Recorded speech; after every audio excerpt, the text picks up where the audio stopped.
네, 추운데 옥에서 하는데 이렇게 와주셔서 반갑습니다. 야, 그 안목은 인사동이 참 길러줄 텐데 이 안목을 기르는 거는 자기가 가진 관심 분야에 좋은 작품을 좋은 선생님하고 같이 보면서 자기 안목이 느는 건데 역시 많이 봐야 되는데 볼 수 있는 곳은 인사동이죠.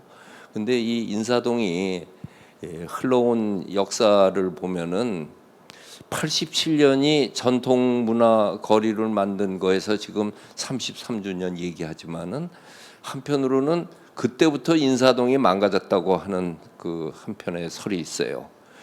근데 그것도 망가졌다는 것보다 크게 변했다고 하는 것이 많은데 기본적으로 인사동이 정확하게 내가 지금 저 고지도 가지고 고증을 할 수가 없는데 이 인사동길이 개천이 언제 복개됐는지 내가 명확한 연도를 모르겠어요. 이 길이 저쪽 덕성여고 있는 데에서 흘러오는 물길이 이렇게 해서 저 계동에서 내려와서 낙원동으로 해서 나오는 거가 종로 2가 있는 데서 만나가지고 청계천으로 흘러가는 그 물길이었거든요. 낙원동 쪽에 있는 길은 복원한 거가 70년대에 복개를 했으니까 그건 분명한데 이건 일제강점기에 길을 복개를 했는데 그 전에는 이 고미술이나 고서점이 인사동이 아니고 충무로 있는데 하고 명동 또 남대문 있고 몇 개, 10여 개 있었던 것이 나중에 인사동이 복개되면서 한남서림이 여기에 들어오고 통문관이 생기고 그러면서 고서점 고미술 거리가 형성이 됐어요.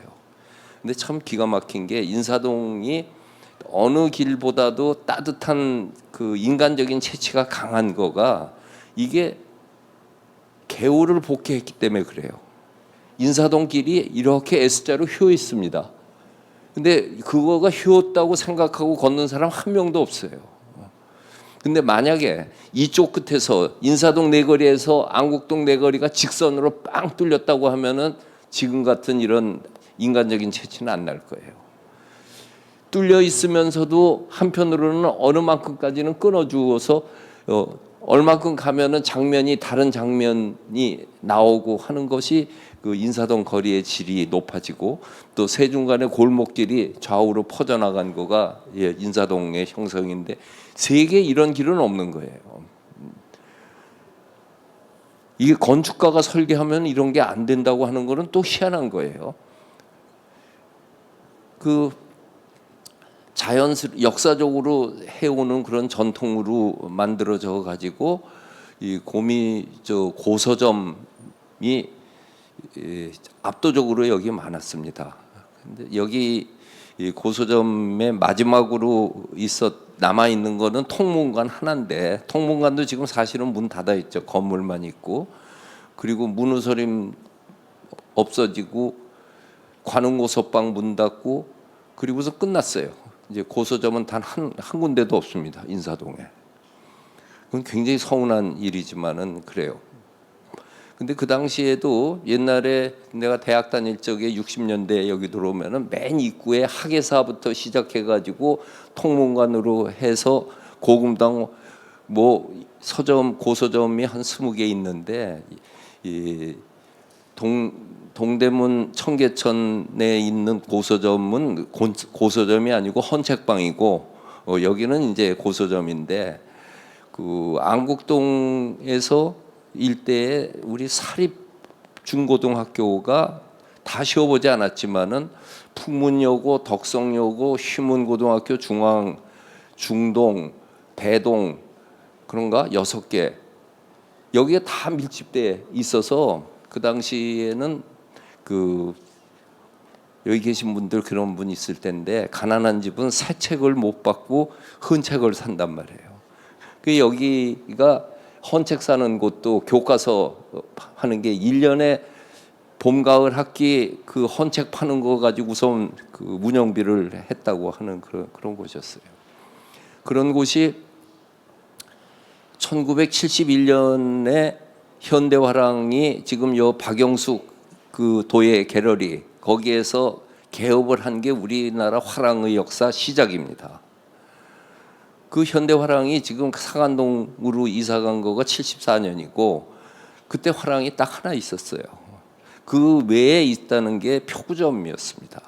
그 표구점이 다 없어졌습니다만은 박당표구, 상문당표구, 동산방표구 이게 우리 저 인사동에 있는 표구 그 장황을 하면서 미술품 수복하는 것까지 전부 맡은 것이 화랑이 없던 시절에 표구점이 그거를 대신 해왔고, 그리고 그분들이 해왔던 표구 방식은 화학 풀을 쓰지 않고 풀을 직접 쑤어 가지고 했기 때문에 지금도 변질이 안 돼요.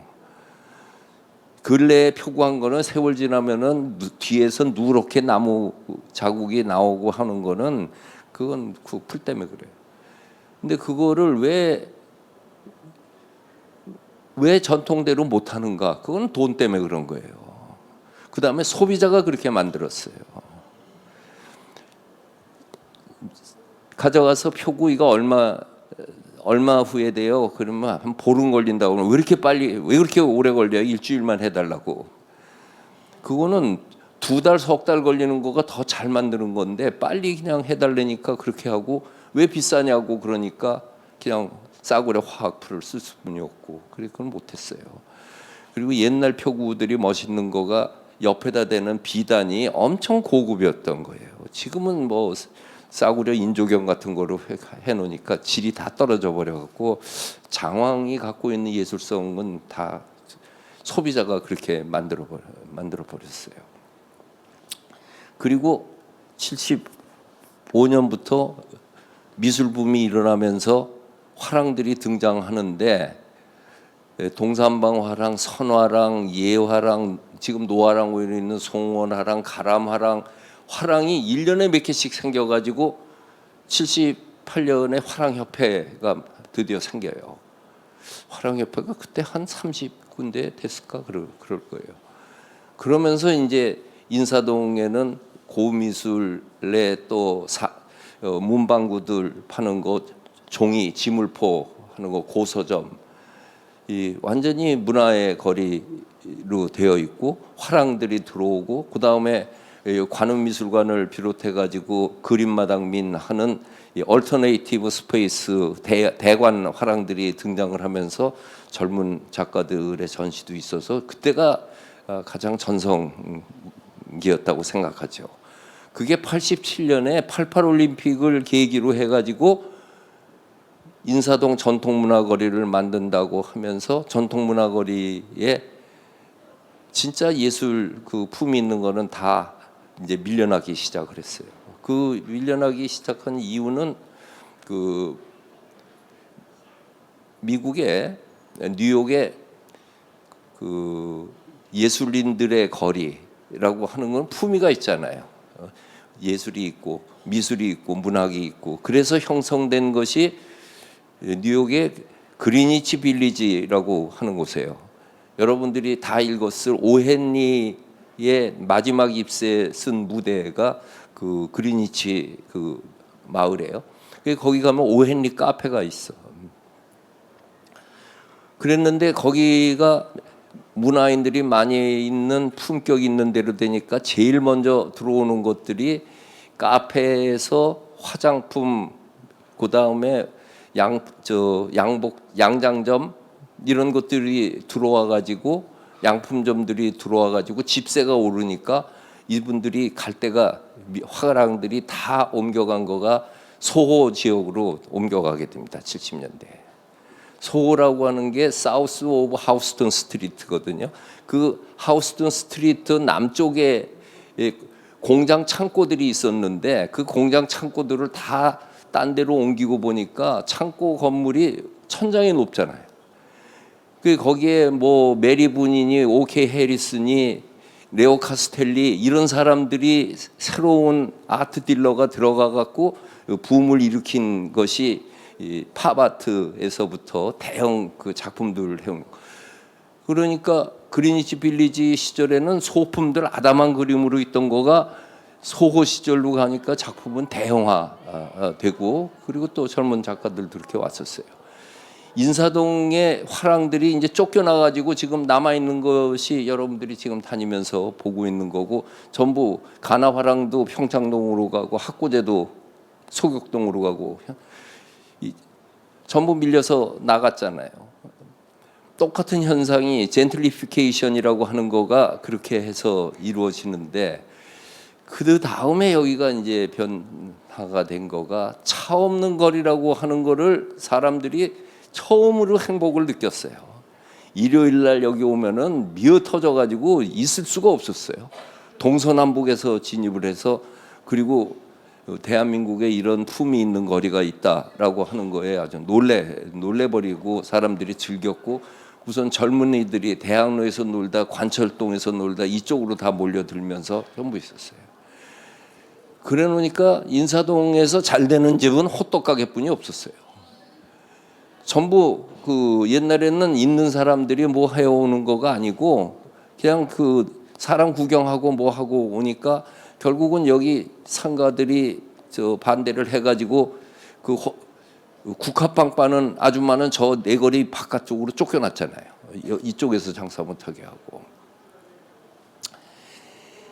근데 그것이 꼭 나쁜 것이냐라고 했을 적에 그렇게 얘기할 수만은 없는 거예요. 그건 시류가 그렇게 가고 있었고, 대한민국의 문화가 인사동이 고급 문화로 갈 수 있는, 이건 대학로하고는 전혀 다른 그런 문화를 낳았고, 이것이 퍼져가지고 북촌이니 서촌이니 삼청동이니 하는 문화 쪽으로 이제 가게 될 거죠. 그 과정에서 아이러니도 있는 거가, 지금 저 안녕 인사동 지어놓은 대성그룹에서 지어놓은 그 자리가 옛날에 민정당사 자리였어요. 그 민정당사가 지금은 저 국민의힘 뿌리가 되는 민정당사가 거기 있으니까 그때 막 발전한 거가 식당이었어요. 그 전에는 저 인사동 선천집하고 사천집, 여기 영인의 집, 이 경양 한성식당, 아주 고급 한정식 집이라고 하는 것이 고급일 뿐만 아니라 이 인사동에 있는 고급 문화를 해서, 예를 들면 나도 소속해 있던 평론가협회 정기총회는 선천집에서 했어요. 10대 명이니까 밥 먹으면서. 뭐 여기 회원 있나 모르겠는데 모구의 회원들의 무슨 정기총회, 이 예술 그룹들 정기총회가 이 선천집, 사천집, 영인의 집, 한성식당 이런 데에서 해왔는데, 그 집의 주방에서 일하던 사람들이 전부 나가서 식당을 꾸민 거가 그 옆에 있는 다미, 가화, 우정 뭐 하는 그 한정식집 있잖아요. 그게 전부 수요가 생기니까 이 한정식 그 식당의 그 고급이라기보다 한정식이라고 그러죠. 한정식 식당들이 인사동 문화를 또 만들어냈어요. 근데 그 문화가 없어진 건 김영란법으로 없어져 버렸어요. 왜냐하면은 3만 원 이상 밥상을 차릴 방법이 없는데 한정식은 보통 7만 원 해야 되는 건데, 그래서 전부 없어졌죠. 그리고 제일 아쉬운 거는 민예품이라고 하는 거예요. 안목과 관계돼 가지고 우리가 안목을 기르고 또 안목을 즐기는 거에 가장 좋은 품목이, 사랑스러운 거가 민예품 가게예요. 이 인사동 메인 스트리트에 있었던 민예품 가게 다 없어지고 지금 장생호 하나 남았어요. 저 끝에. 거기에 이제 인사동 10길이라고 해서 수도약국 옆길로 가는 게 단청, 여기 저 신소연 회장이 하는, 거기에서부터 한 경인미술관까지 한 10개가 있는데 그것도 그 들쭉날쭉해요.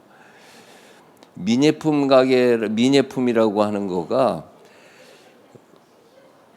민간 예술이라고 이렇게 얘기할 수 있습니다만은, 민간이 갖고 있는 삶의 채취가 어려 있는 그 생활 민속품이 훌륭한 예술가가 만들어 놓은 것보다도 훨씬 더 감동적일 수 있다라고 하는 게 야나기 문헤요시가 일파가 주장한 민의 사상이에요. 화려한 궁중 나비초 때보다 30년, 50년 부엌에서 소나무로 저기로 탁탁 쳐놓은 나무 등잔에 끓음이 까맣게 들어있는 그것이 그 노초 때보다도 훨씬 더 아름답다. 이런 생각을 한 게 그 민예 사상인데, 그 민예 사상이 일어나게 됐던 거는 영국의 산업혁명 후에 제품이 기계화되니까 윌리엄 모리스가 아트 앤 크래프트 운동을 일으키죠.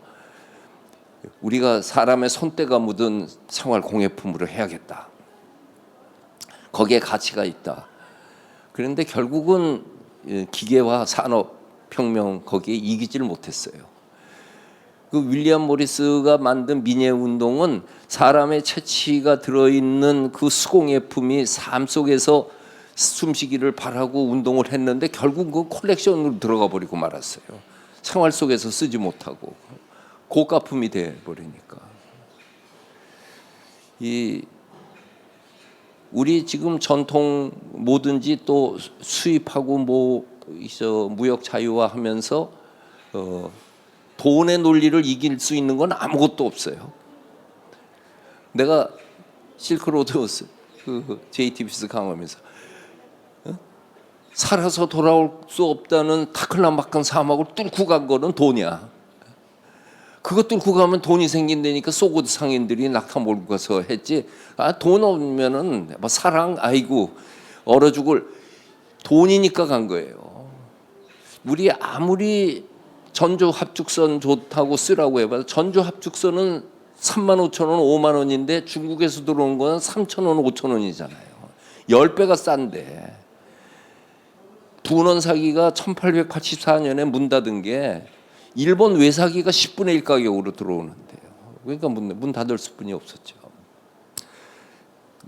근데 산업혁명이 진행되면서 그런 윌리엄 모리스의 아트 앤 크래프트 운동에 영향을 받아서 하마다 쇼진이 야나기 문헤요시 이런 사람들이 민예품에 대한 것을 각성하고 또 특히 그분들이 한국의 민예품에 심취해서 결국 일본 민예관이 한국 미술품으로만 꾸며져 있잖아요. 일본 미술품도 있습니다만은 대종이 야나기가 여기서 찾아간 거였죠. 이 민예품의 품목에서 이제 제일 먼저 시작하는 게 목기에서부터 그 시작을 하는데, 이 안목의 싸움이라고 할까요? 똑같은 반다지인데 어떤 거는 100만 원이고 어떤 거는 5천만 원인가. 그거는 수요와 공급의 원칙에서 이루어지는 거예요. 그런 중에도 똑같은 사방 탁자인데 어떤 건 1,000만 원이고 어떤 거는 3천만 원이고 되는 거는 그건 완전히 안목값을 하는 거예요. 3천만 원이어도 사가는 사람이 있으면은 3천만 원인 거예요. 그러니까 자신이 갖고 있는 민예품, 미술품, 고미술품이 얼마인가 하는 거는 자기가 산 건 하등 관계가 없어. 자기가 100만 원에 샀던 1,000만 원에 샀던 하등 관계없어. 지금 갖고 나가서 옥션에 내놨을 때 거기서 사주는 가격, 또 거기서 비딩해 나온 가격이야. 심지어는 옥션에서 안 받아주는 것도 많지. 그건 무값이죠. 값이 없는 거죠. 근데 민예품 가게를 다니면서 그 인사동에 나오는 분들이 전시회 보고 민예품 가게에서 조그만 거 뭐 명기를 하나 산다든지 또는 그 옛날 머리빗을 하나 산다든지 떡살을 산다든지 토기 이런 거를 수집하는 것이 그분들의 취미면서 안목을 또 높여가는 그런 거였어요. 그러다가 이제 그림에 대한 것도 마찬가지죠. 근데 안목을 기르는 가장 좋은 방법은 역시 돈의 논리로 가야 돼요. 사봐야 돼요. 물건 안 사보고 안목 늘려고 하면은 100번 해도 안 돼. 바둑 지가 도 봐야 알지 옆에서 구경해가지고 저 바둑 TV 봐가지고서는 지 실력 늘은 거는 없어요. 그건 실전을 해야 되거든요. 그러니까 다시 얘기해가지고 그거를 돈을 주고 살 수 있을 정도로 애정을 가졌을 적에 그때 나오는 것이지, 이거 사면 나중에 돈 된다고 해서 사는 거는 그렇게 해서 성공한 사람도 없고, 좋아서 샀는데 그게 비싸진 경우는 있지만은 이거 사면 돈 된다고 해서 살 거면은 절대로 사면 안 돼요. 미술품에 투자하면은 안 되는 첫 번째 이유 중에 하나는 환금성이 없어요. 그게 호가하고 실거래가하고는 전혀 다른 겁니다. 내가 얼마 주고 사는 순간 이미 손해 본 거예요. 다시 갖고 가면 그 가격을 못 받는데, 그 대신에 내가 얼마가 됐든 사서 같이 놓고선 10년, 20년 놓고 봤는데 또 그거 이상의 가격이 가는 경우가, 그게 이제 자기에게 금전적으로 남는 그런 경우가 되죠. 그리고 재력이라는 게 한계가 있기 때문에 어느 정도 모으다 보면 안목이 늘어나면은 바꿔먹기를 할 수뿐이 없어요.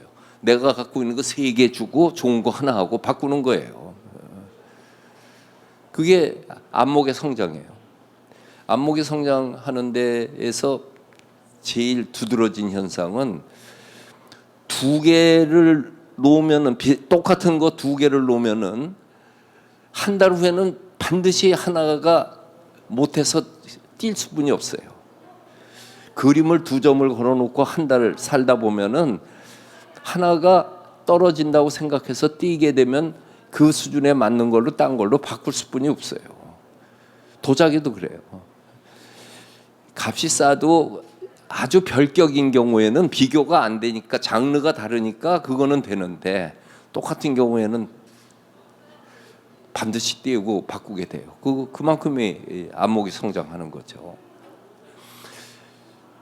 그래서 그 처음 얘기로 돌아가서, 안목을 성장하는 게 좋은 작품을 좋은 선생님하고 보면서 그 선생님이 느끼는 것처럼 나도 느껴보면서 나를 하는 것이지, 타고난 천재는 없는 거거든요.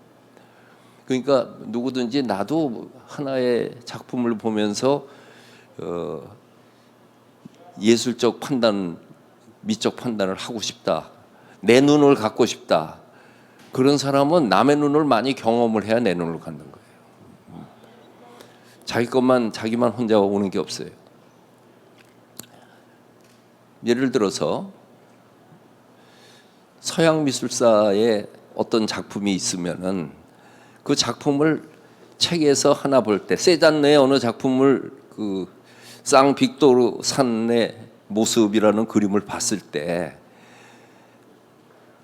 곰브리치는 뭐라고 그랬는데 아놀드 하우전 뭐라고 그랬고 젠슨은 뭐라고 평했다. 근데 난 그 중에서 누구의 의견에 더 가까이 간다. 그게 안목이 들어오는 것이지, 이건 아무것도 보지 않고 지가 맨눈으로 보고서 그거 같이 하려고 그랬을 적에는 그건 읽어지지 않습니다. 그러니까 공부죠. 자기가 안목을 타고난다고 생각하는데, 안목의 기본은 경험입니다. 경험을 하면서 그 다음에 타고나는 거는 그 다음 이야기인 거고, 경험하지 않고는 그냥 탁 보고서는 알 수 있는 것은 아니거든요. 그 안목을 기를 적에 들어오는 그 현상이 상대평가고, 그 선생님은 사람이 아니고 책인 경우가 많아요. 최순우 선생님 책을 들고 박물관에 가서 그분이 써놓은 거를 읽어보면서 자기도 감정이입해서 그대로 느끼려고 했을 적에, 그때 자기도 모르게 그렇게 좋아지는 거예요. 이거 한번 PPT. 여기 있구나. 내가 해볼까. 내가 뭘 갖고 왔나. 우리 내가 안목이라고 하는 책 속에서 소개했던 우리 근대의 최고 가는 안목은 위창 오세창 선생이었죠. 이분 때문에 우리 미술품이 어마어마하게 살아났어요. 위창 선생이 근역서화진, 근역인수, 근역서위, 근역화의 이거를 만들었는데, 난 처음에 저 영감은, 아니 우리나라 미술사를 얘기하면서 왜 죄다 근역이라고 그 어려운 말을 썼어. 그러고 별로 안 좋아했어요. 그 말 쓴 거에 대해서. 근데 나중에 생각을 해보니까 나중에 참 그렇게 생각한 게 부끄럽고 죄스러웠어요. 저분이 그 책을 쓸 때가 1930년 무렵이에요. 우리나라라는 나라가 없었어요. 조선 미술사라고 쓸 수도 없고 한국 미술사도 아니고 임시정부 미술사도 아니잖아요. 일본 미술사도 아니고. 그러니까 우리나라의 별칭인 근역이라고 무궁화동산이라고 하는 것을 가지고 근역이라는 것이 이분 책의 시리즈의 이름인 거예요. 이 나중에 복간을 한다고 했을 적에 그냥 근역서화징이라는 것보다 우리나라 화가 열전 이렇게 이름을 바꿔주는 게 좋지 않을까 하는 그런 생각이 들 정도. 그랬어요. 저분이 간송미술관의 소장품을 전부 감정을 했잖아요. 간송미술관 작품에 오동나무 상자에 글 써놓은 거 전부 위창 선생님이 해놓은 거. 서화에 관한 하나에서는 그랬어요. 그리고 당시 최고가는 그 콜렉터가 박영철이라고 하는 분인데 식산은행에 있었고, 이분이 참 그 희한한 분이에요. 엄청난 부자였고, 그리고 이분 집이 저 정동미술관 건너편에 선제미술관 있잖아요. 거기에 있는 큰 한옥이어서 거기에 사람들이 애호가들이 이렇게 모여 들고 했는데 대단한 친일파의 그 은행가였고 부자였는데, 근데 또 희한한 일이 있어. 그 당시에 연암 박지원의 연암집을 출간한 거는 박영철이 돈을 내 가지고 했어요. 그리고 마지막에 자기가 갖고 있던 소장품은 전부 경성제국대학에 기증을 했어요. 그게 서울대학교 박물관에 있는 거예요. 그분도 위창 선생님에게 감정을 그렇게 받았었죠. 그러니까 당시 위창이 이게 좋은 거다라면 무조건 좋은 거예요. 이게 진짜다라고 하면 진짜고. 지금도 작품 옆에 위창이 도장 찍은 거는 일단은 그 진위 감정에 있어서 기본적으로 인정을 해주잖아요. 그러니까 위창 글씨 자체에는 가짜가 별로 없는데 이 감정서에는 가짜가 많아요. 위창 글씨가 아닌 거. 워낙 위창이 했다면은 뭐 그런 거니까. 8.15 해방이 되고 나니까 대한민국 국세가 있잖아요. 국세. 이 국세를 미 군정이 갖고 받아가지고 일제로부터 뺏어 가지고 대한민국 사람한테 줘야 되는데 대한민국은 대통령이 없잖아요. 누구에게 줄 것인가? 대한민국 사람이 가장 존경하는 어른에게 줘야 된다. 그게 위창이 받았어요. 독립선언 33인의 한 분이잖아요. 위창 선생이 참 대단한 것이 기미독립 선언문을 육당 최남선이 썼어요. 그 당시 가장 젊고 그 아주 브라이트한 사람이니까. 그래가지고 써갖고 와서 마지막에 교열을 본 게 위창 선생이었어요. 근데 거기에 보면은 5등은 자해야 대한 독립국임을 선언하노라 하면서 나라를 잃은 후 일제로부터 우리가 인권이 박탈된 게 무릇기하며 뭐가 무릇기하며 무릇기하니냐 뭐 이거 쭉 그동안 박해받은 거를 쭉 써온 거 있어요. 거기에 생존권이 박탈미 무릇기하뇨 이런 문장이 있어요. 그 시험 문제 많이 나오는 그 옛날에 국어시험 보면 하여튼 그냥 6당의 이 기미독립 선언문 한문 때문에 아주 사람도 죽어나는 거였지. 그랬는데 위창이 그거를 읽더니 그 6당한테 한 얘기가, 이 사람아, 박탈됨이라고 하는 거는 빼앗아 가져간 사람이 박탈이고 우리 입장에서는 박상이다. 상갓집 할 때 상.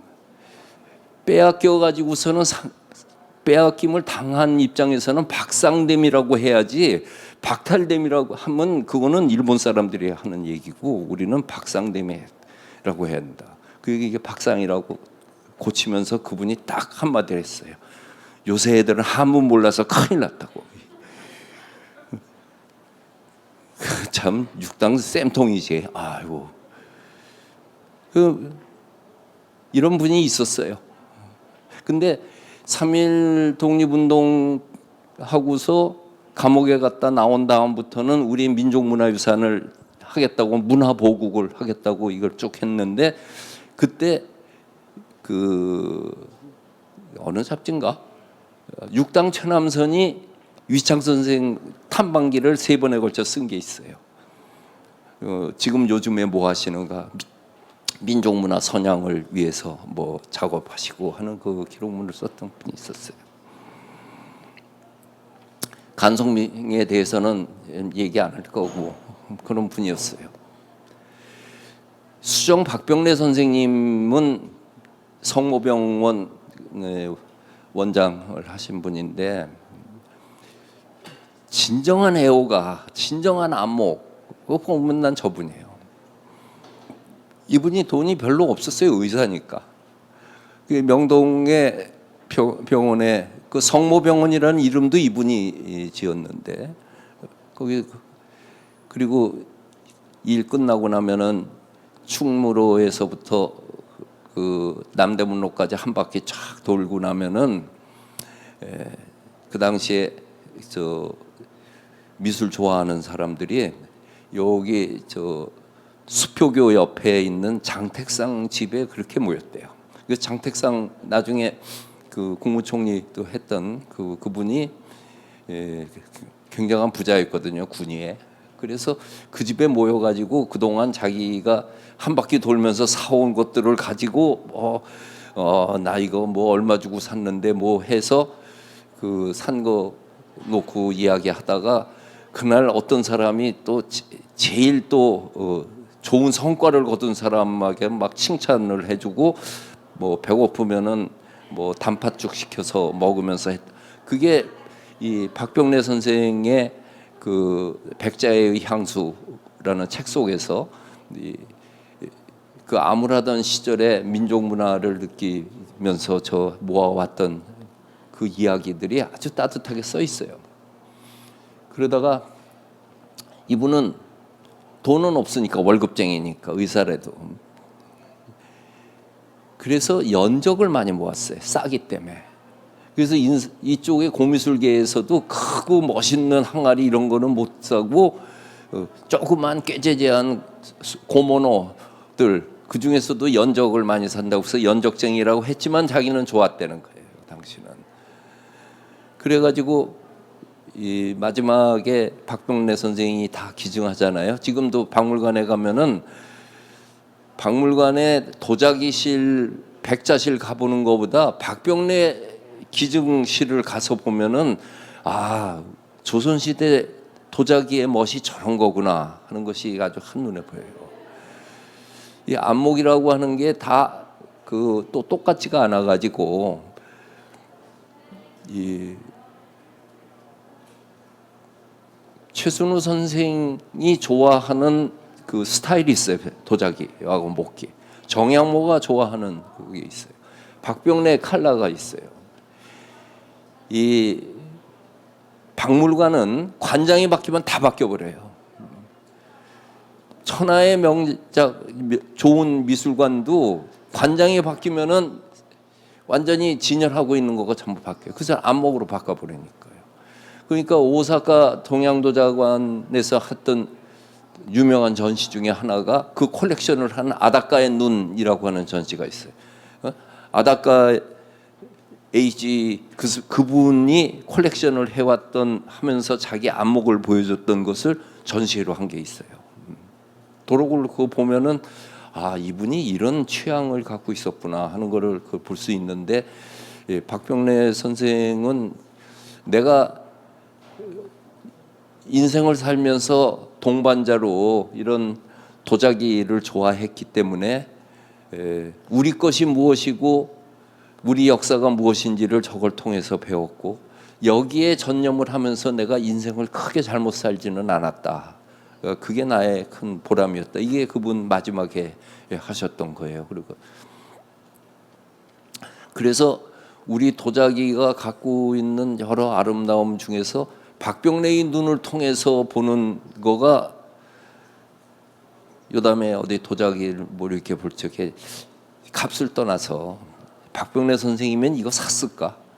또는 이렇게 야 저건 박병래 선생이 봤으면 아주 기가 막히게 좋아했겠구나. 이런 소견을 가질 수 있으면은 안목에 엄청 올라간 거가 되죠. 이 미술품은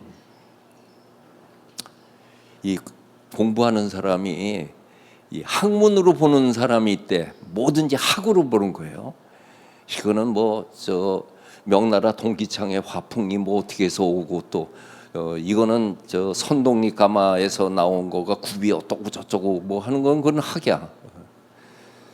그런가 하면은 멋으로 보는 사람이 있어요. 그게 뭐 명나라 풍이고 청나라 풍 관계없이 멋있어. 야 진짜 멋있다. 도자기 경우에도 그렇게 보여요. 근데 미술품을 가장 잘 보는 분은 값으로 보는 사람이래. 값으로 보는 사람은 그 모든 걸 다 합쳐서 본 거예요, 사실은. 근데 그 값으로 보는 거에서 그것도 또 서열이 있는데 미술품 그림을 가장 잘 못 보는 게 화가들이 잘 못 봐. 그 편견이 있는 거야, 자기 외풍에. 그 사람들보다 잘 보는 그 다음에 못 보는 사람이 평론하는 사람이 못 봐. 이 사람들은 무책임해 보는 거가. 자기가 갖고 있는 평론의 틀에 맞춰 가지고 작품을 보니까요.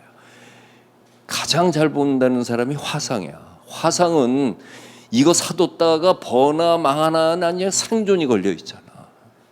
근데 그 사람들보다 더 잘 보는 사람이 있어요. 콜렉터예요.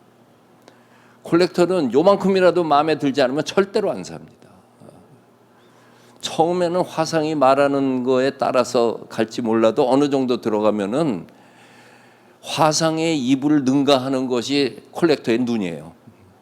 콜렉터의 눈을 화상의 입이 따라간다. 뭐 그러면서 성장을 할 수 있지만은 결국은 콜렉터가 이겨요. 뭐라고 그러는가 들어보는 거죠. 그러니까 그분들 이렇게 접해 보면은 평론가나 뭐 학자들은 콜렉터는 돈이 있고 안목이 없는 사람으로 알고 있는데 천만의 말씀. 그분들은 평론가가 뭐라고 그러나 이렇게 들어보는 거지. 그게 뭐 거기에다가 모든 거를 점잖기 때문에 비판을 안 할 뿐인 것이지 다 채점하고 앉았더라고. 그 안목에 그 타는 거는 굉장히 엄한 거거든요.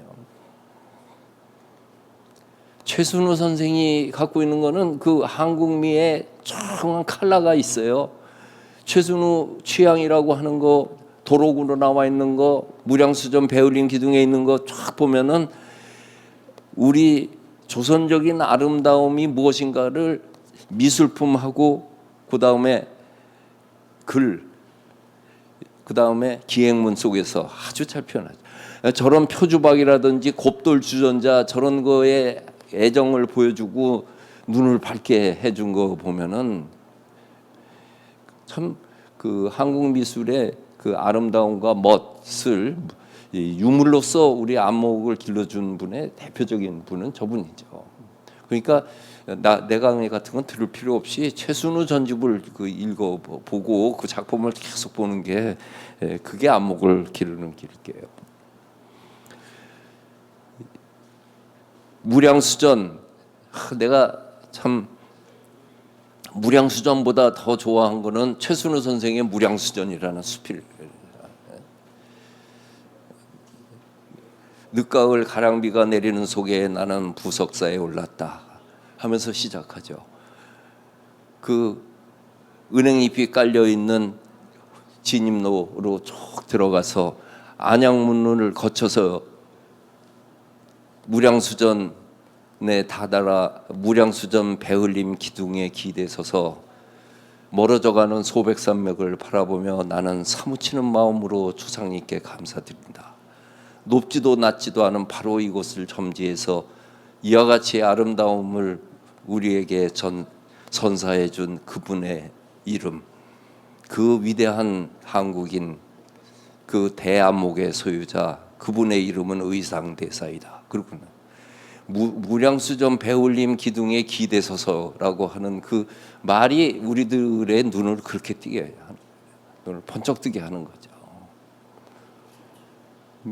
이게 우리가 이마만큼 이야기하는 데에는 그런 위창에서부터 또 그저 거기 뭐 고유섭 선생도 있고 간송도 있고 이 글로서 아니면 컬렉션으로서 우리에게 이렇게 해온 거가 있는 거거든요. 대개 안목을 기는데 도자기에서부터 시작을 하게 돼요. 근데 도자기가 15세기의 가장 대표적인 매중문 항아리, 18세기 전반기 금사리 가마의 다랑아리, 분원 가마의 정조시대 때 만든 그 항아리, 이 세 개의 전형적인 걸 보면은 시대 취향이라고 하는 게 있어요. 아니 15세기 거 저런 게 18세기는 절대 만들어진 일이 없어. 레플리카를 만드는 건 뭐 없어요. 20세기에 가짜는 있어도 그건 시대 양식이에요. 그 시절의 그때의 분위기 속에서 그렇게 만드는 거예요. 미술사조라고 하는 거가 한 시대의 시대 양식으로 해서 흘러가고 있는 것이, 그게 나오는 집단적 그 취향이라고 하는 거는 어떤 천재도 그건 바꾸지를 못해요. 근데 이걸 딱 보면은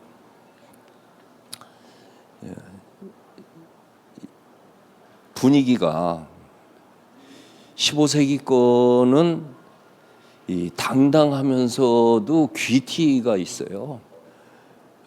양반 문화에 귀티가 있어. 그리고 다랑아리 같은 경우에는 이 뭔가 그 공부 많이 한 사람 그 문기 같은 게 있어. 근데 저쪽 분원에 있는 그 진사연화문 항아리 보면은 그 뭔가 저 부자가 쓴 것 같아. 부티가 있어. 이게 초기 거는 귀티가 있고, 이 후기 거에는 부티가 있고, 그리고 가운데 있는 금사리 이 가마에서는 문기 같은 거가 있어요. 그 취향은 이제 누구든지 다르게 될 수 있는데, 15세기 항아리에서 요 구연부를 보면은 구연부가 이렇게 외반에서 말려요. 이 말려야지 이게 뚜껑을 얹으면 이렇게 탁 얹혀지죠. 또는 구연부가 안으로 이렇게 올라갑니다. 그건 15세기예요. 저건 이게 18세기는 이게 커지잖아요. 근데 저 때는 저게 꽃병으로만 있어서 꽃꽂이 할 적에 꽃이 저게 구연부가 서야지 꽃꽂이가 잘 되기 때문에 저게 서진 거예요. 다랑아리 시절에는 여기가 주판알처럼 이렇게 그 매어 있어요. 저거는 저 안에다가 장이나 뭐 이거 넣고 배보재기를 넣고 이렇게 끈으로 동여 맺기 때문에 그런 기능적인 게 있지만은 저는 그때의 용도와 취향에 따라서 달라졌지만은 미감으로서는 어찌됐든 어깨가 저렇게 둥글어 가지고 풍만해 가지고 급하게 내려와서 마지막에 살짝 마무리를 하면서 해놓는 거, 이게 그 우리 학교에 내 친구 윤용희 교수 도자사 하는 그분 참 정말 기가 막히게 그 친절하게 가르치는데, 애들들은 참 좋아하면서도 고통스러워하는 게, 그분 수업을 들으면은 도자기 100개를 그려가야 돼. 그럼 학점을 안 줘. 저거 우리나라 도자기 100개를 스케치해서 가면은 잘하고 못하고가 아니고 100개를 해야 돼 어쨌든. 그러면은 그 기형에 대해 가지고 문양에 대해서 익힐 수뿐이 없잖아요. 이게 하드 트레이닝이지. 여러분들 100개씩만 그려봐.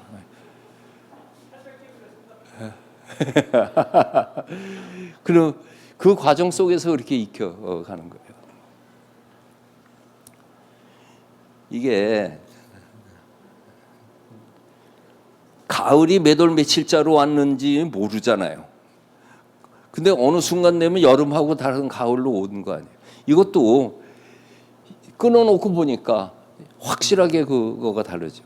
그러니까 우리가 갖고 있는 미감의 세계는 굉장히 다양하고 풍부하다고 하는 거를 익히면서 그러면서 이제 눈을 키워가는 거예요. 이 백자 다랑아리 중에서 국보로 지정되어 있는 이 항아리가 가장 옛날부터 대표적인 건데 한국미술 5,000년 전에도 출품되어 있고, 내가 문화재청장 할 적에 우리나라 국보보물 지정에서 큰 문제가 박물관에 가서 보면 엄청나게 멋있는 청자는 아무것도 안 써 있는데 별것도 아닌데 국보라고 써 있는 것 같아. 이 차이가 뭔가? 간단한 거예요. 그 멋있는 거는 지정 신청을 안 했기 때문에 그래. 그러니까 유물을 지정한 거는 우리가 처음에는 문화재를 보호하기 위해서 숭례문이니 무량수전이니 이 부동산 문화재를 가지고 지정을 많이 했다가 그다음에 이제 동산 문화재도 하는데 동산 문화재는 다 나오라 소리를 못 하잖아요. 같이 다 놓고 상대 평가를 해서 하는 게 맞는 건데, 그래서 얼떨결에 국보보물된 거가 상당수 있어요. 저거 지금 다시 심사하자고 했을 때 복잡해질 거야. 근데 그럴 필요가 없는 게 그 남바링에 있는 그 앞 순서는 그건 또 그게 갖고 있는 안목의 역사가 반영된 거. 그 당시에는 그것도 국보였다 이렇게 되는 거죠. 그래서 이건 이래서는 안 된다 해서 맨날 그딴 주장을 했다가 청장이 돼서 할 수 없이 신라금관은 나오면은 다 지정할 수는 없잖아요. 근데 그때 백자 다랑아리의 경우에는 국보가 한 점이 있고 보물이 2점 있었어요.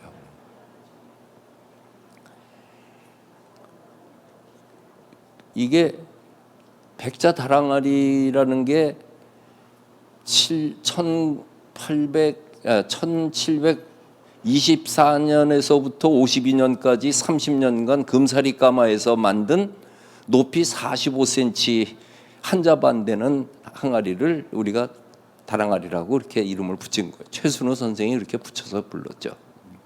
둥구스로 만든 거죠.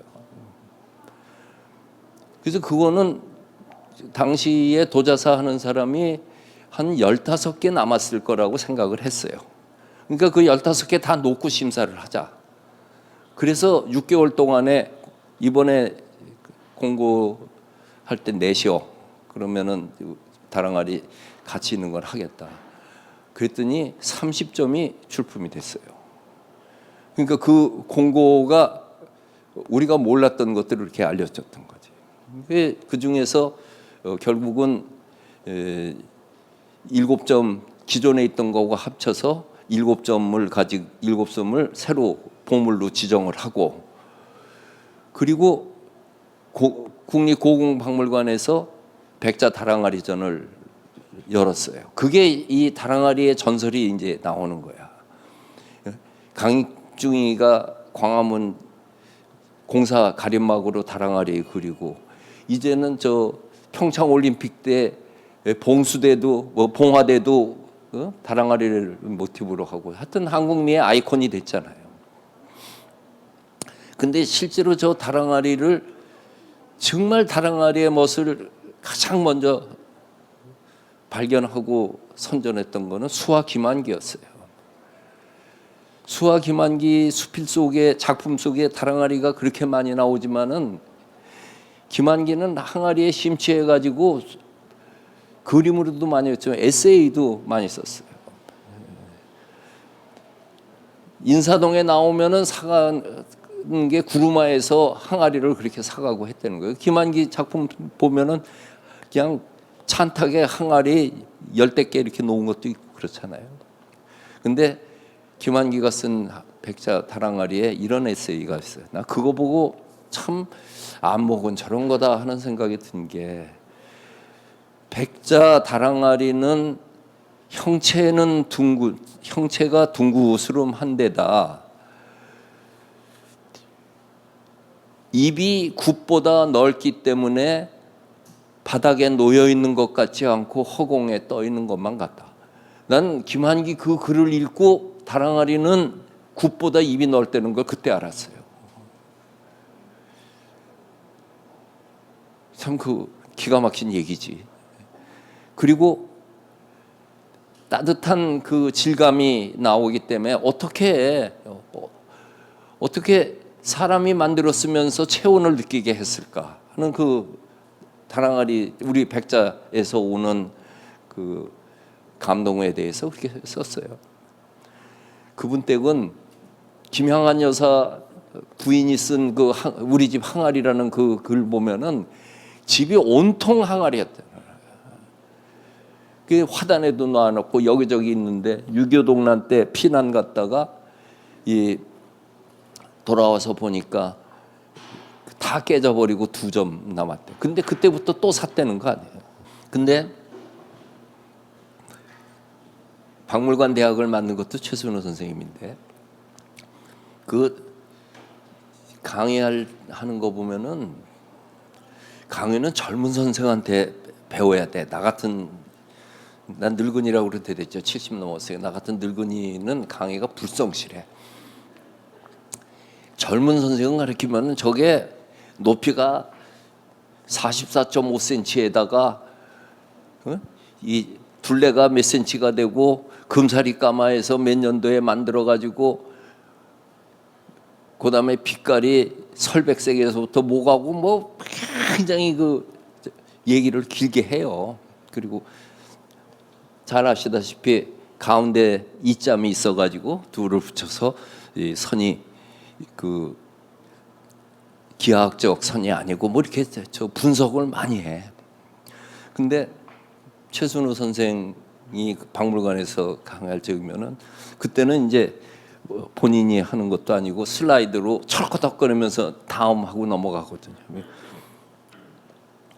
이렇게 생긴 항아리를 다랑아리라고 그럽니다. 그리고 또 쳐다보고서 참 잘생겼죠. 꼭 종갓집 맏며느리 보는 것 같죠. 이 선이 콤파스로 된 것처럼 돌아가지 않고 둥그스름해서 아주 어진 선맛이 있어요. 그리고 다음 슬라이드. 그리고 수익 넘어가 버려. 뭐 그 정도 얘기를 했는데 머리에 남는 거는 그게 훨씬 더 깊이 이렇게 남죠. 근데 젊은 사람이 그따위로 했다가는 그건 불성실하다고 저 맞을 거니까 그 사람은 젊었을 때는 계속 따지고 뭐 해야 되는 거야. 그때 7점을 전시했는데 외국에 나가 있는 다랑아리 중에 유명한 게 3점이 있어요. 백자 다랑아리가 대형 박물관, 영국 박물관에 하나 있고 오사카 동양도자관에 하나 있고 또 하나는 하와이 호놀룰루 아카데미 오브 아트에 있어요. 근데 하와이 호놀룰루 아카데미 오브 아트 호놀룰루 미술관이라고 하는 곳에 있는 다랑아리는 옛날에 김광원 교수, 예용해 선생, 윤용이 같이 그 집 그 유물 조사를 갔더니 그리스 미술을 전공하는 관장님이 한국에서 전문가가 왔으니까 내가 어느 집 그 돌아가신 분 집에 가서 스탠드 2개를 사 갖고 왔는데 한국 미술품 같은데 이게 어떤 건가 좀 봐달라고. 그래서 봤더니 그분이 이제 하와이 이쪽에는 일본 사람들도 많고 그다음에 우리나라에는 그런 분이 안 나왔습니다만 일본 미술의 위대함을 보여주기 위해서 콜렉션에서 호놀룰루 아카데미 오브 아트에 기증한 사람도 있어요. 근데 어떤 분이 그 부잣집 침대 양쪽에 스탠드를 놨는데 하나는 신라 톡이 큰 거에 빵꾸를 내 가지고 스탠드를 하고 하나는 다랑아리를 빵꾸 내 가지고 스탠드를 쓰고 있었어요. 그거를 $100씩 주고 사왔다는 거야. 예? 그 밑에만 빵꾸 났지 다랑아리야 그거는. 그게 호놀룰루 박물관에 있어요. 그건 나중에 고쳤죠. 또 하나는 대형 박물관에 있는 거는 20세기의 가장 유명한 도예가를 꼽으려면 버나드 리치예요. 알프레드 유니온에서 강의도 하고, 근데 영국 사람이죠. 근데 이분이 처음에는 동양 도자, 일본 도자기를 좋아하다가 일본 도자의 원류가 조선 도자다라고 하는 것을 알고 굉장히 우리 도자기를 좋아하고 1935년도에 나는 내 개인전을 20세기 도자기의 방향을 제시해 준 한국에 가서 하고 싶다 해가지고 덕수궁에서 개인전을 해요. 그리고 덕수궁에서 개인전을 하고 돌아갈 적에 저 다랑아리 하나를 사서 나는 행복을 안고 갑니다. 그리고 갖고 갔어요. 그 지금 슬라이드가 여기 없는데 책에 내 책 안목 사서 보면 거기에 그 사진 잘 실려 있어요. 근데 이분이 70년, 60년대까지 쓰고 70년대 돌아가시면서 그 다랑아리를 그 부인한테 주지 않고 여자 제자 자네트라고 하는 그 여 제자한테 줬어. 그건 또 무슨 마음인지 모르겠는데 하여튼 그 여자 제자한테 줬어요. 그랬더니 이 여자 제자가 또 죽으면서 버나드 리치 부인한테 돌려줬어요.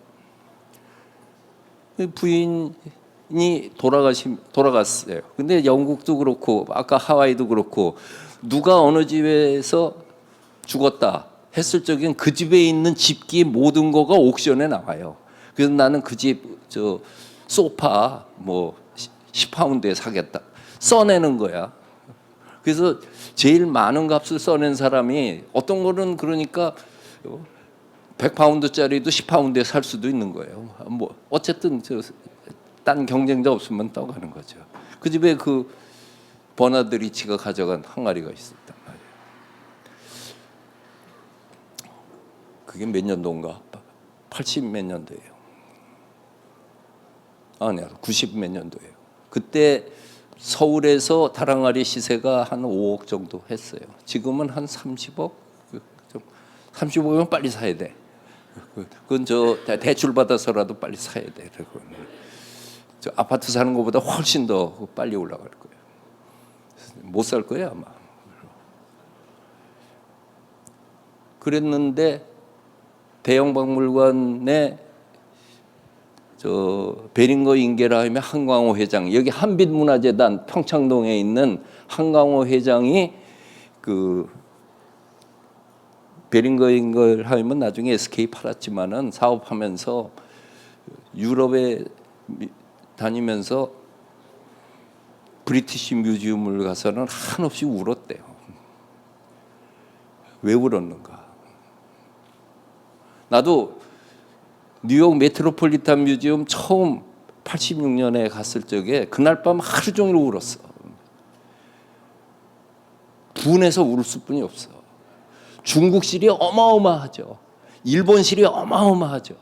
한국실은 없어. 복도에 진열장 몇 개 있어요. 그렇게 모멸감을 느낄 수가 없는 거예요. 내가 별거 아니라고 강조하면서 배워왔던 일본 미술이 그렇게 멋있어. 거기에서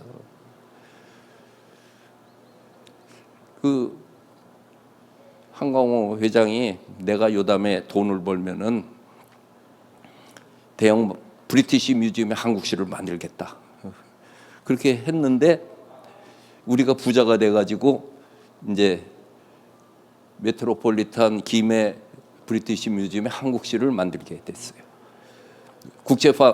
코리아 파운데이션에서 삼성 돈 받아가지고서 우리가 이제 만들었죠.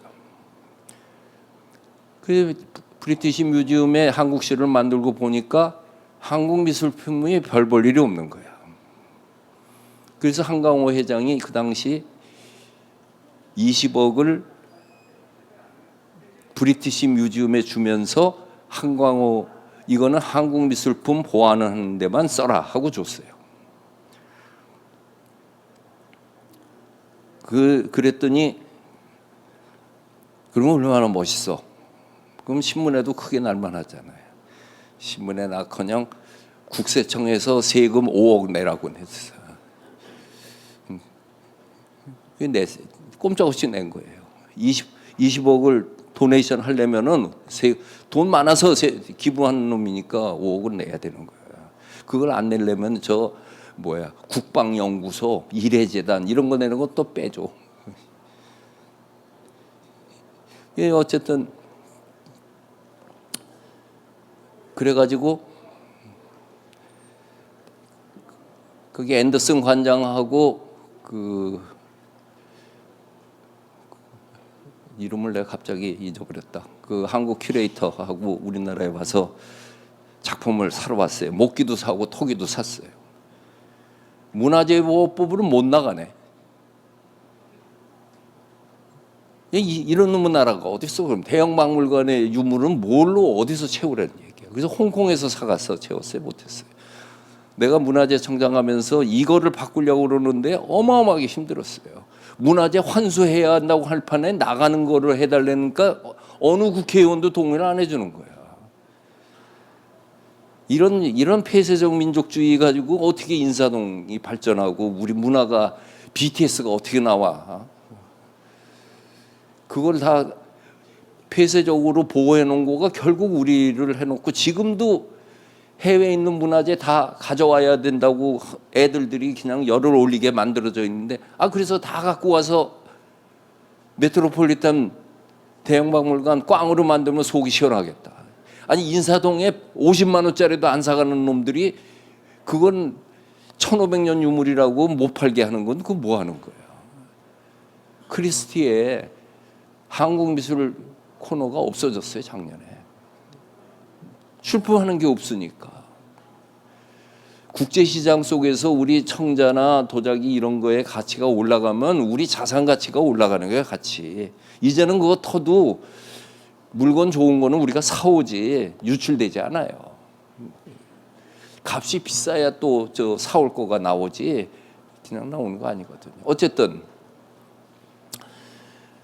그래가지고 그걸 브리티시 뮤지엄에서 난 대형 박물관이라는 거 입에 붙었는데 또 그래서나 왜 대형 박물관이야? 브리티시 뮤지엄이 영국 박물관이지. 우리나라만 대형 박물관이라고 그래. 대영 제국이 있어가지고. 그래서 브리티시 뮤지엄 유물구입위원회에서 우리가 20억이 있어고 5억을 쓸 수는 없고 그냥 안 돼도 그만이고 1억을 써내자. 그래서 1억을 써냈어요. 이제 결과는 LA에 있는 한국 기업인이 5억을 써내가지고 그 사람이 가져갔어요. 낙찰을 받았어. 그런데 유물의 팔자가 그 항아리가 브리티시 뮤지엄에 가고 싶었나 봐. 그 낙찰되고 며칠 후에 한국에 IMF가 터졌어요. 그래가지고 그분이 이거를 도저히 살 수가 없어서 위약금을 내고 두 번째 쓴 사람한테 가게 돼 있는데 브리티시 뮤지엄이 1억에 산 거야. 난 IMF가 왜 생겼는가 일어났는가에 대해서는 저 다랑아리 귀신 때문에 일어났다라고. 그 항아리가 브리티시 뮤지엄에 가고 싶어서.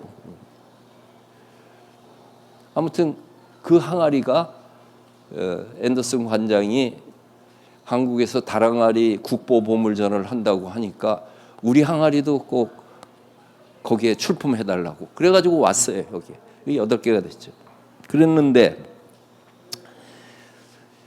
오사카 동양도자관에 있는 이 다랑아리 상처기가 많이 난 것 같지만 오히려 생활의 때가 쫙 붙은 거고 빛깔이 이거는 굉장히 따뜻해요.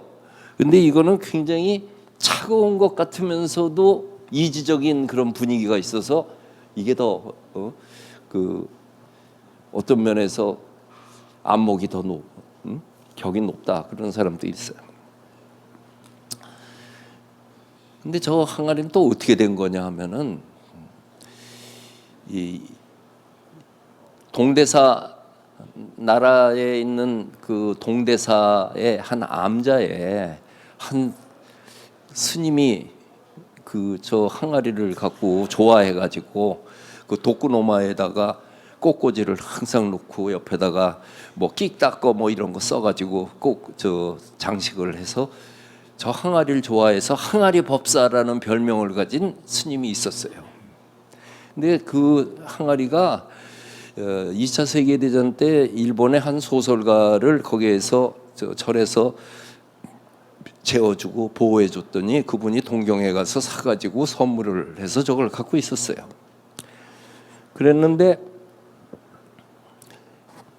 그분이 돌아가시고 난 다음에 그 제자 되는 사람이 그 방을 이어받으면서 선생님이 했던 거 그대로 꽃꽂이를 놓고 그리고서 살았어요.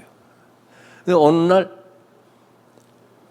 도둑놈이 들어와 갖고 한밤에 아니 그 암자니까 산속의 암자에 그 도둑이 와가지고 항아리를 지고 가는데 경비원이 호루라기를 부르면서 저 도로보 잡으라고 그랬더니 도둑놈이 항아리를 집어던지고서 산속으로 도망갔어요.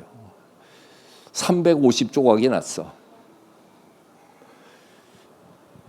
그래가지고 그때 오사카 동양도자관의 이토 욱다로 관장이 동대사 주지스님에게 그 파편을 우리 박물관에 기증을 해주시오.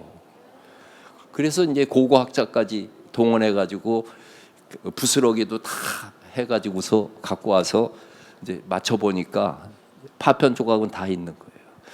근데 우리 보존과학 중에서 도자기 보존과학은 일본이 제일 세요. 지류도 일본이 세지. 금속공예는 미국이 세고 또 이 유화 뭐 이런 물감 하는 거는 이탈리아가 세고 그런 게 있어요. 그 일본의 도자기 수리하는 사람 중에 제일 잘하는 사람이 와서 제가 한번 해보겠습니다. 할 수 있을 것 같습니다. 그리고 가져갔대요. 근데 6개월 후에 그 다랑아리 전 도록 뒤에 이토 관장이 쓴 그 얘기가 쭉 나와요. 관장님 제 작업실로 좀 오셔야겠습니다. 그래서 갔더니 오동나무 상자에서 싹 이제 끈 풀는데 여러분들 도자기 박스 끈 풀는 거 보면 그 사람 안목이 몇 단인지 나와. 그러니까 어느 저 유명한 콜렉터 집에 갔는데 그분이 이거 한번 보시오 하고 오동나무 상자 놨을 적에 그분은 그거 다루는 거 보면은 그 사람이 어디까지 보여줄 수 있는가를 그때 다 채점하는 거야. 거기서 합격하면 더 좋은 거가 나오는 거고 거기서 불합격이면 그걸로 끝나는 거예요. 그러니까 그럴 때는 제가 배움이 모자랍니다. 그냥 직접 보여주시죠. 그러면 이제 더 보여줄 수 있을까? 이제 손 댔다가는 그때 이제 끝나는 거지. 딱 풀르더니 산산조각 난 거를 가져갔는데 그 사람이 항아리 속에다가 손을 집어넣었더니 항아리 탁 해가지고 테이블에 딱 놨다는 거예요. 너무 놀래가지고 완전히 저 작품이 나온 거 보고 신이 다시 온 것 같은 기분이 들었는데 그분 하는 얘기가 자세히 보면은 붙인 이음자 선이 보일 겁니다. 내가 그 선도 지울 수가 있는데 지금 이 상태로 감상하는데 지장이 없어서 오히려 그거를 자국을 남기는 게 더 나을 수도 있겠다 싶어서 손을 안 대고 그 판단은 관장님이 해 주십시오. 그래서 관장님이 그냥 달라고. 그래서 왔어요. 그 전시를 했는데 그때 메트로폴리탄 뮤지엄에 한국미술특별전에 저 작품이 출품하게 돼 있었어요. 근데 유물이 하나가 출품하려고 그랬을 때에는 보험에서부터 뭐 어마어마하게 까다로워요. 그 유물도 저런 거 시가로 해서 150억 책정해 갖고 보험 다 들어놓으면은 만약에 그게 진열장에서 사고가 났을 때 가는 동안에 있었을 때 누구 책임이냐 하는 거는 굉장히 복잡한 거예요. 그랬는데 이또 관장이 한국에 다랑아리 특별전 하는데 다시 있을 수 없는 전시인데 우리도 보름간만이라도 참여하고 싶다. 그래갖고 갖고 와서 9점이 그때 그 전시가 됐던 거예요. 그게 이제 전시장 안에 깜깜하게 해놓고 쇼케이스 9개 딱 놓고선 전시한 게 그 유명한 다랑아리 특별전이었고, 이후 뭐 우리들이 갖고 있는 그 한국미의 아이콘으로 이렇게 갔던 거죠. 그러니까 이런 안목을 가져오는 데는 그 성장의 그런 히스토리가 쭉 있는 거예요. 이게 18세기에 이 항아리가 갖고 있는 아주 사랑스러운 이거 있지만은 이건 사랑스러운 거고, 이 무게감이라든지 존재감이라고 하는 거는 그건 또 다른 거죠. 그래서 안목을 키울 적에는 상대평가도 상대평가지만은 존재감이라고 하는 게 굉장히 중요한 거예요. 그 자체로서 괜찮으면 괜찮은 거예요. 이 분원도자기에서 최고봉은 아마 이걸 거예요. 진사까지 있고. 저 그림은 단원 김홍도가 그렸다라고 생각하고 있어요. 그랬는데 세월이 뒤로 가면은 타락을 하잖아요. 그거의 대표적인 예가 1호부터 50년 후에 만든 십장생 항아리가 이렇게 돼 있는 거예요. 이게 크게 떨어지는 건 아닌 건데 이거하고 상대평가를 하니까 그 고고함이라고 하는 거는 도저히 비교할 수가 없잖아요. 무서워. 여러분들이 눈이 그 사이에 높아져 버려서 그래. 이거하고 이거 비교해서 뭐 안 먹다. 둘 중에 하나 가지면 어느 거 가질래? 그랬을 때 자기가 갖고 싶은 거가 그게 격이 높은 거예요. 그래서 아까 본 것처럼 16세기, 18세기, 19세기 그렇잖아요. 초기 병 보면은 귀티가 나고, 그리고 금사리까마에서는 왠지 그 문기가 있고, 그리고 저쪽은 부티가 나서 저 부잣집 잔치상에 있을 것 같잖아요. 그 정서예요. 실제로 그렇고. 어느 거 가실 거예요? 속으로만 판단하십시오. 아마 이렇게 놨는데 19세기 것 같은 사람은 없을 것 같아. 그렇죠? 18세기를 가질까, 16세기를 가질까, 그렇게 비싼 거 갖는 게 낫지. 그렇죠? 18세기가 비싸요. 저 목각기 병원. 그리고 지금 나는 그것도 지금 유감인데 이 항아리의 요 위가 왜 이렇게 까만가? 그게 깨진 자리예요. 깨진 자리를 깨졌다라는 거를 표시를 해둔 거예요. 그러니까 저거를 백자로 싹 고칠 수 있어요. 지금 고쳐놨어요. 지금 박물관에 있는 거는. 근데 그거 고치면 난 안 된다고 생각했어. 이게 요거까지는 형태가 최종 형태는 여기지만은 요만큼은 깨진 겁니다를 확실하게 보여주는 거였어요.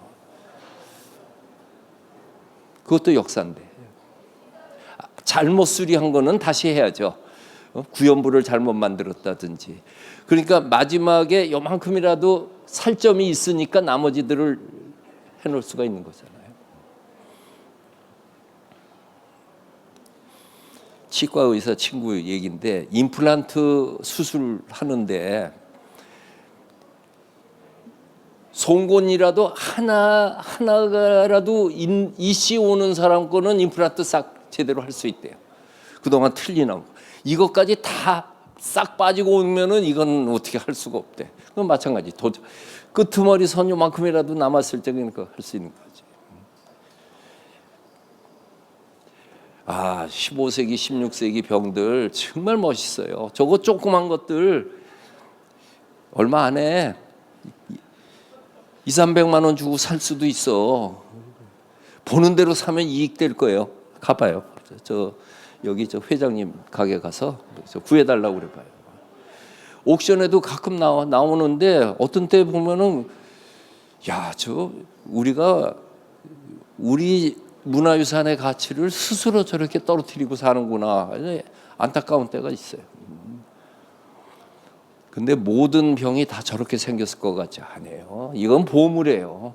이렇게 생긴 건 이거 하나고, 키가 작거나 뭐 빛깔이거나 볼륨감이 다르고 한데도 분명히 마음에 드는 거가 있을 거예요. 작은 거. 이 넥타이 병이라고 하는 거가 이게 서재식 씨가 그 기증해 놓은 보물인데, 이게 참 기가 막힌 얘기지.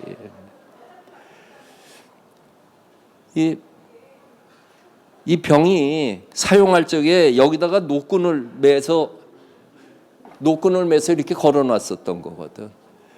그랬더니 그냥 도공이 거기다가 끈을 딱 그려버려 가지고 놨어요. 근데 책에도 썼습니다마는 영남대학교 미술대학 선생이었거든요. 내 강의는 미술대학생도 듣고 미술사학과 학생도 듣는데, 인문대학 학생도 듣는데, 미술대학생들이 안목이 타고난 데가 있어가지고 걔들은 슬라이드 이렇게 탁 넘어오면은 벌써 좋아하는 눈빛에 어떤 애는 벌써 막 웃어. 너무 기뻐가지고. 근데 인문대학에는 이제 설명해야 그때 가서 이제 웃고 막 그래요. 근데 내 시험 문제에 이제 선생의 시험 문제의 한 방법인데, 5문제를 내면 4문제는 어려운 거, 3문제는 어려운 거고, 1문제는 그냥 쓸 수 있는 거고, 1문제는 누구나 쓸 수 있는 거를 줘요. 정답이 없는 거를.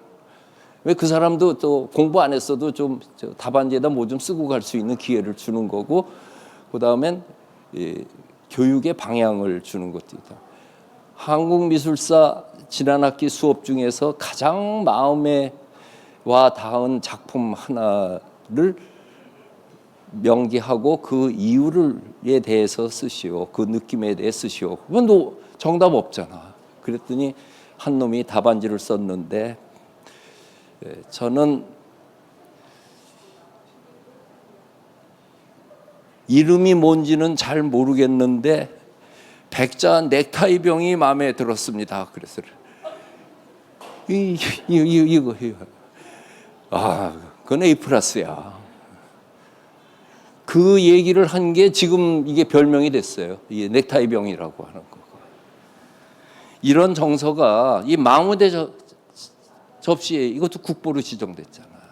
세상에 저 귀잔 얹은 것도 그렇지만 전 접시에 술잔인데 술잔을 탁 들면은 망우대 근심을 잃어버리는 받침 써 있어.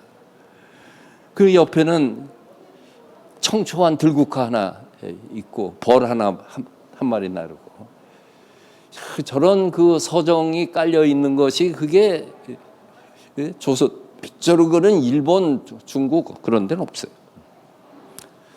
결론으로 사실 내가 오늘 이거 말고 내 전공은 회화라, 이제 회화를 2단부터 해야 되는 건데 이제 수업은 끝나야 되는데, 이 일본, 중국, 한국 세 나라를 비교할 적에 우리의 특성이 잘 나타나요. 그거를 야나기 무네요시가 한국미의 본질은 선이다라고 얘기한 게 그렇게 얘기한 게 아니고, 조형의 3요소는 형태와 색채와 선인데 중국은 형태가 강하고 일본은 색채가 강하고 조선은 선이 강하다. 그래서 중국은 안정감, 힘, 형태미가 있고, 일본 도자기 속에서는 명랑함이 색감에서 보이고, 한국미에서는 선의 그 유연한 그 곡선미가 드러난다. 그래서 거기에서 나온 그 미감이기 때문에 중국 도자기는 보면은 저 멀리에다 놓고 보고 싶었는데, 짜장면 집 가면 그 항아리들 이렇게 놓여 있잖아. 그 멀리서 봐야지. 그거 가까이 놓으면은 그 부담 가잖아. 일본 도자기는 보면은 옆에 놓고 쓰고 싶은 거야. 저기다 정종 한 잔 마시고 싶고 뭐 회치는 접시 쓰고 싶고, 조선 도자기는 딱 보는 순간에 어루만지고 싶어진다. 불가사의한 친숙감이 있다는 거죠. 그게 사실상 한국미의 그 중요한 특질이죠. 이러한 거가 도자기뿐만 아니라 민예품에서 목기에서 그림에도 다 그대로 통하는 거예요. 그리고 이런 안목을 갖고 싶은 마음은 누구나 있는 건데, 그거는 이런 이야기를 내 얘기 듣는 것도 의미가 없는 건 아니지만은 이런 이야기를 써놓은 책들을 보면서 그거를 들고 박물관에 가서 본인도 거기에 감정이입을 해서 자기의 미감을 축적해 가면은 안목이 오르고, 무엇보다도 10,000원이고 100,000원이고 100,000원이고 사봐야 된다고 하는 사실을 이 인사동 축제위원회에서 나보고 해달라고 그런 바는 없고 내가 여러분들에게 그 권할 수 있는 가장 좋은 방법입니다. 요담에 만나기로 하고 이상 마치겠습니다.